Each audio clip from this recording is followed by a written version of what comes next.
जय हिंद विद्यार्थियों, सरला की हिंदी पाठशाला में आप सभी का स्वागत है।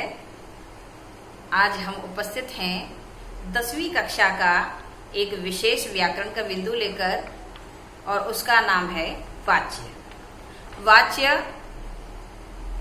10वीं कक्षा के पाठ्यक्रम में 3 या 4 नंबर के वेटेज का बिंदु है। सबसे पहले हम जान लें वाच्य कहते किसको है। कोई भी बात हो वो बात 3 प्रकार से कही जा सकती है।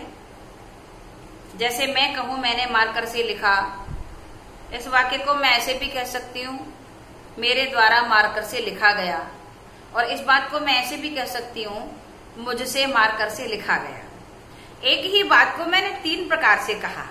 यह कहने का अंदाज, यह कहने का तरीका, यह कहने की शैली वाच्य कहलाती है। वाच्य आपके कितने प्रकार के होते हैं? वाच्य आपके 3 प्रकार के होते हैं: कर्तवाच्य, कर्मवाच्य, भाववाच्य। जब किसी वाक्य में कर्ता की प्रधानता होती है तो वहां कर्तवाच्य होता है। जब किसी वाक्य में कर्म की प्रधानता होती है तो वहां कर्मवाच्य होता है। और जब किसी वाक्य में इन दोनों की प्रधानता न होकर भाव की प्रधानता होती है, भावना की प्रधानता होती है, क्रिया पर बल पड़ता है, तो वहां आपका भाववाच्य होता है। उदाहरण के तौर पर यहाँ 3 वाक्य दिए गए हैं। पहला वाक्य देखें, मैंने पाठ पढ़ा।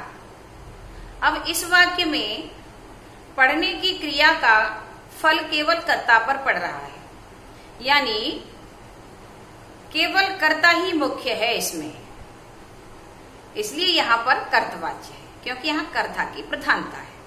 अब इसी वाक्य को यहाँ लिखा गया, मेरे द्वारा पाठ पढ़ा गया। अब हम यहाँ प्रश्न करें मेरे द्वारा क्या पढ़ा गया, तो यहाँ उत्तर आएगा पाठ। यहाँ न तो पढ़ने वाले की प्रधानता है, न पढ़ा क्रिया की प्रधानता है, यहाँ पाठ की प्रधानता है, और पाठ यहाँ कर्म है, तो यहाँ पर ये कर्मवाच्य हुआ। अब नीचे वाले वाक्य को ध्यान से देखें, मुझसे पाठ पढ़ा गया।